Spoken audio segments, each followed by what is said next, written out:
ಪ್ರಿಯ ವಿದ್ಯಾರ್ಥಿಗಳೇ, ಇವತ್ತು ನಿಮಗೆ ಬಿ ಎ 4ನೇ ಸೆಮ್ಮಿಗೆ ಇರುವಂತಹ ಗ್ರಾಮರ್ ಆಪ್ಷನಲ್ ವಿಷಯಕ್ಕೆ, ಇದು ಕೇವಲ ಆಪ್ಷನಲ್ ವಿಷಯಕ್ಕೆ ಇರುವಂತಹ ಗ್ರಾಮರ್. ಸೊ ಇದನ್ನು ನೀವೆಲ್ಲರೂ ಅಭ್ಯಾಸ ಮಾಡಬೇಕು. ಇದ್ರದ್ದು PDF ನೋಟ್ಸನ್ನು ಆಲ್ರೆಡಿ ನಿಮಗೆ ಟೆಲಿಗ್ರಾಮ್ ಗ್ರೂಪ್ನಲ್ಲಿ ಕೊಟ್ಟು ಕಳುಹಿಸಿದ್ದೀನಿ.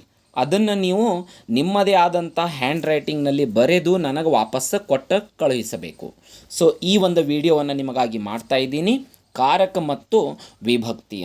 ಸೊ ನಿಮಗೆ ಅದರ ಪ್ರಶ್ನೆ ಬರ್ತೈತಿ, ನಿಮಗೆ ಏನು ಬರ್ತೈತಿ, कारक किसे कहते हैं और कारक में कितने प्रकार के होते हैं, लिखिए. या कारक के भेद कौन कौन से हैं, लिखिए. सब एक ही प्रश्न होता है.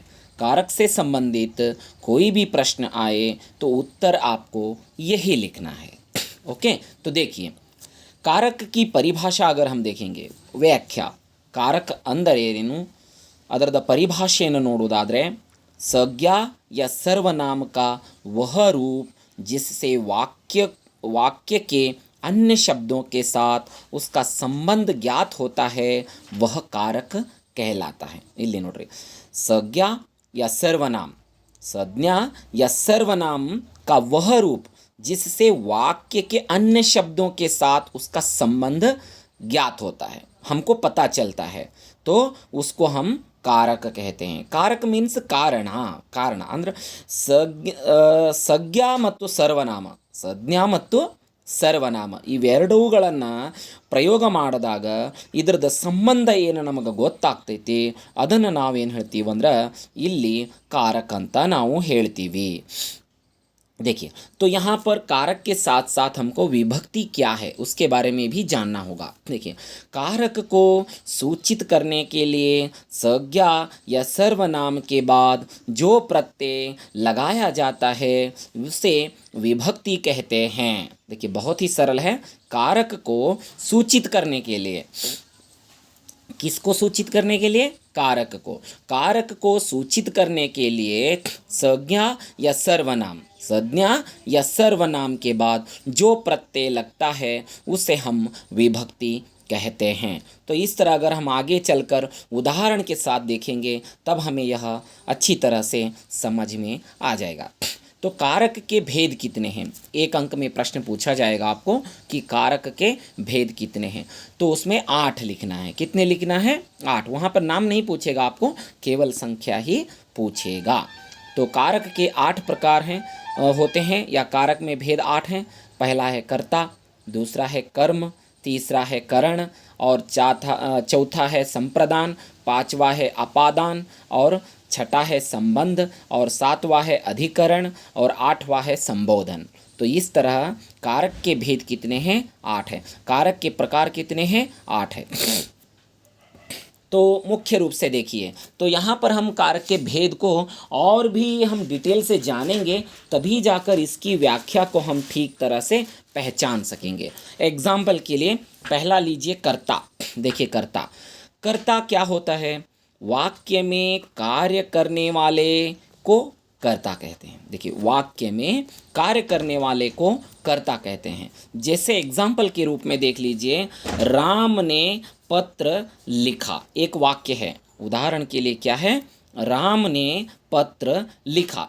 इस वाक्य में राम ने पत्र लिखा, किसने पत्र लिखा है, इसमें राम ने पत्र लिखा है. अतः कार्य किसने किया, इसमें कौन काम कर रहा है, इसमें राम कर रहा है, क्योंकि लेटर लिखने वाला कौन है, राम है. तो राम ने पत्र लिखा, इस वाक्य में कौन लिख रहा है पत्र, राम लिख रहा है. तो यहाँ पर कर्ता कौन हो गया, राम, क्योंकि पत्र कौन लिख रहा है, राम. तो इसलिए यहाँ पर कर्ता राम होता है, और इसकी विभक्ति प्रत्यय तथा चिन्ह ने है, जो हम आगे चलकर आपको उदाहरण के साथ वहाँ पर दिखाएंगे. ओके, तो कर्ता कौन होता है, जो काम करता है, जो कार्य करता है, उसे हम कर्ता कहते हैं. जैसे सुरेश ने साइकिल चलाई.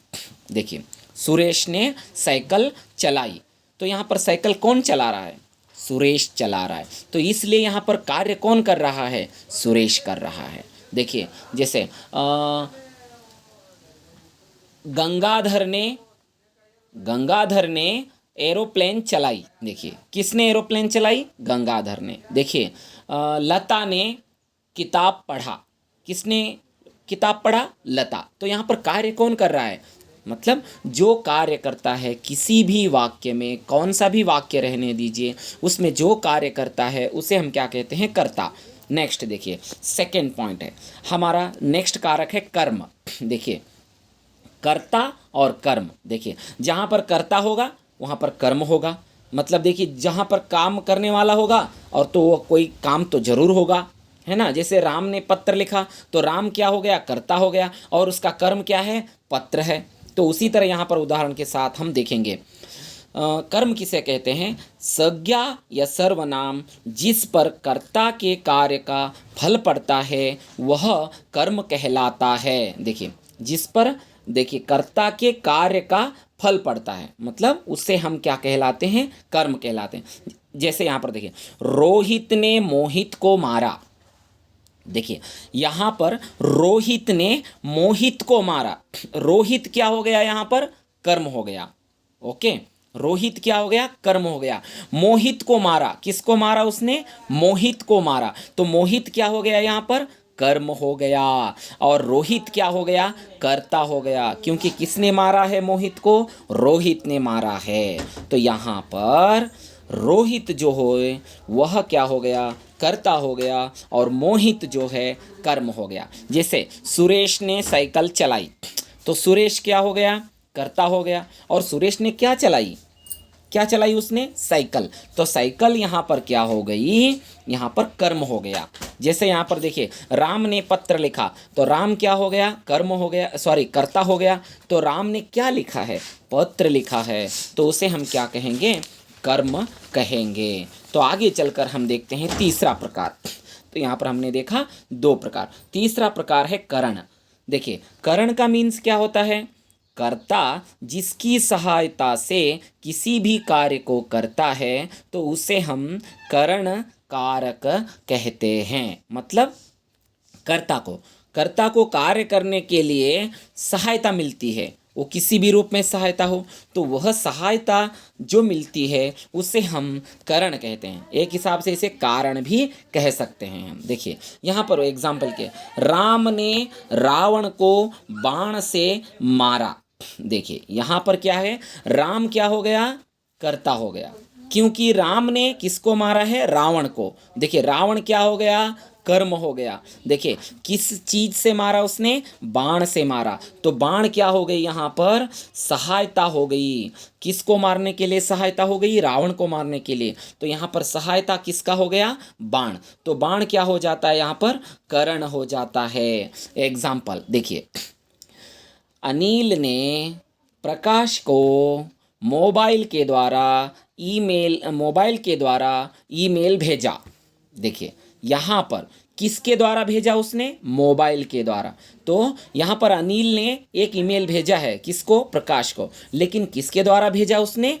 मोबाइल के द्वारा। तो मोबाइल क्या हो गया? यहाँ पर सहायता हो गई। तो सहायता को क्या कहेंगे हम? करण कहेंगे। चौथा देखिए एग्जाम्पल के रूप में, संप्रदान कारक।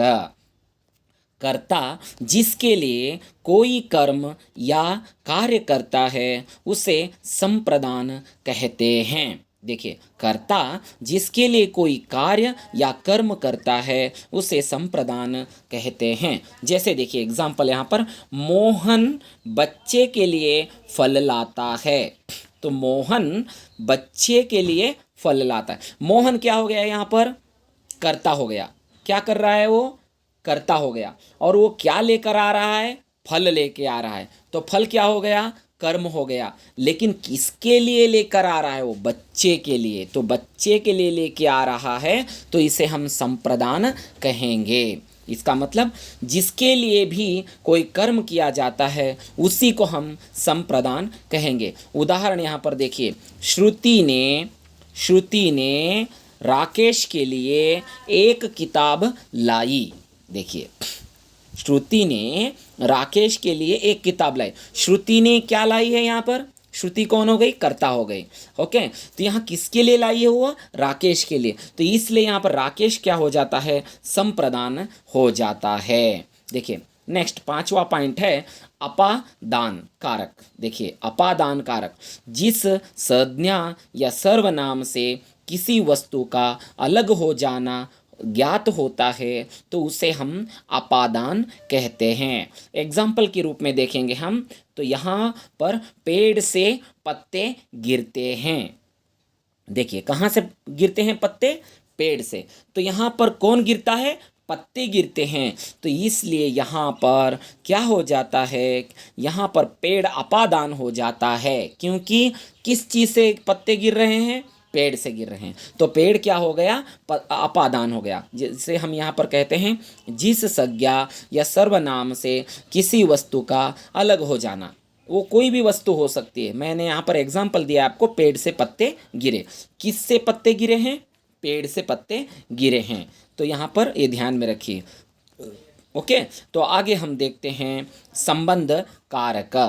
तो यहाँ पर संबंध कारक क्या होता है?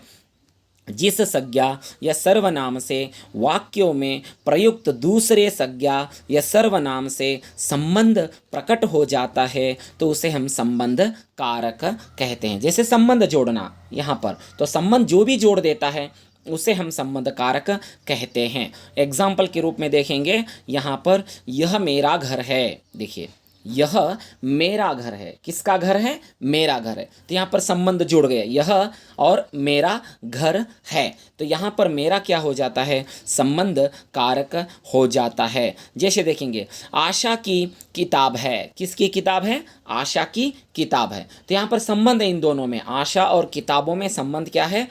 क्या संबंध है इनका?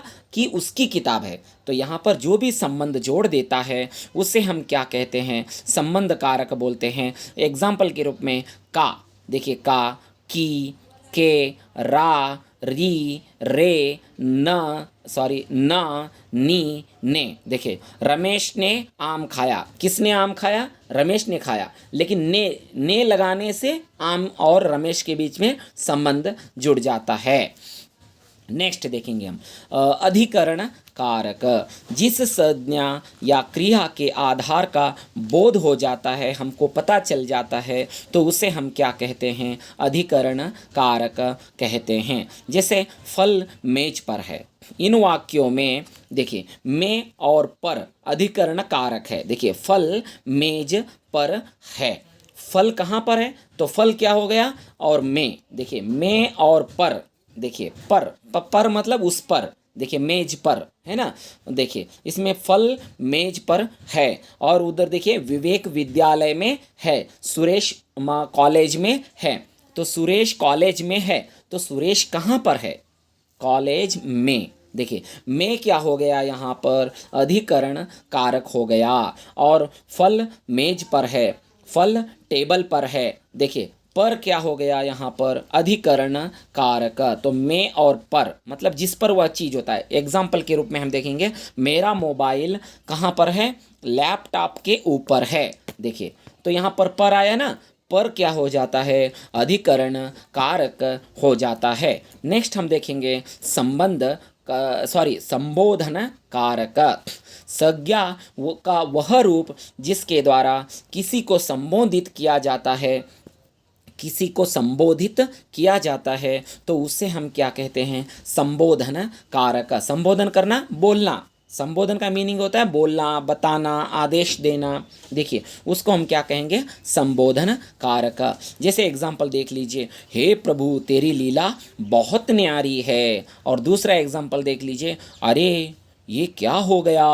वाह कितनी सुंदर कलाकृति है, कितना सुंदर मोबाइल है, कितना सुंदर पेन है। इन वाक्यों में हम क्या देखते हैं? हे, अरे, वाह, ये क्या हो जाते हैं? संबोधन कारक। जैसे हम किसी फूल को देखते हैं तो फूल को देखने के बाद में बोलते हैं वाह कितना सुंदर फूल है। तो यहाँ पर क्या कहेंगे हम? वाह। वाह क्या हो जाता है? यहाँ पर संबोधन कारक हो जाता है। तो इस तरह किसी भी वाक्य में हे और हो, रे, अरे, वाह, ये जो शब्द आते हैं इन शब्दों को हम क्या कहते हैं? संबोधन कारक कहते हैं। तो उसी तरह हम यहाँ पर देखने का प्रयास करेंगे। यहाँ पर मैंने एक कोष्टक दिखाया है आपको, जिसमें कारक, विभक्ति और विभक्ति का प्रत्यय यहाँ पर बताया गया है। जैसे कर्ता, कर्ता को क्या कहेंगे हम?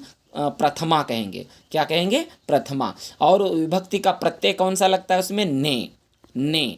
देखिए, कर्म, कर्म को क्या कहेंगे? द्वितीय कहेंगे। और कर्म में क्या लगता है मेन रूप से? को लगता है। और कारण, कारण क्या है?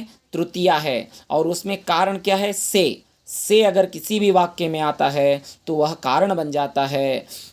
और नेक्स्ट संप्रदान, देखिए संप्रदान को क्या कहेंगे? चतुर्थी, मतलब चौथे नंबर पर आता है। तो चतुर्थी में संप्रदान के, लिए, को, ये वहाँ पर आ जाता है। अपादान, अपादान कितने नंबर पर है? 5वें नंबर पर, तो उसे पंचवी कहेंगे। तो उसमें क्या आ जाता है? से। देखिए, रमेश ने सुरेश से पैसे लिए, किससे लिए? से आ गया। और संबंध कारक यहाँ पर षष्ठी, मतलब छठा। तो इसमें का, की, के, रा, री, रे, ना, नी, ने आ जाता है। नेक्स्ट अधिकरण, देखिए अधिकरण कितना है? सप्तमी, मतलब 7वें नंबर पर है। उसमें में और पर आ गया तो उसे अधिकरण बोलेंगे। लास्ट में आता है संबोधन, जिसे अष्टमी कहते हैं। उसमें हे, अरे, हो, वाह आदि आ जाता है। तो इस तरह यहाँ पर कितने हमको कारक दिखाई पड़ते हैं? 8 कारक देखने के लिए मिलते हैं। और उसमें हम उनको विभक्ति के रूप में प्रथमा, द्वितीया, तृतीया, चतुर्थी, पंचमी, षष्ठी, सप्तमी, अष्टमी कहते हैं। और विभक्ति उसमें प्रत्यय कौन सा लगता है उनको भी देखा है। ने कहीं पर आ गया तो उसे कर्ता बोल दीजिए, को आ गया तो कर्म हो जाएगा, से आ गया तो करण हो जाएगा, के लिए को आ गया तो संप्रदान हो जाएगा, से मिल गया तो उसमें क्या हो जाता है? अपादान हो जाता है।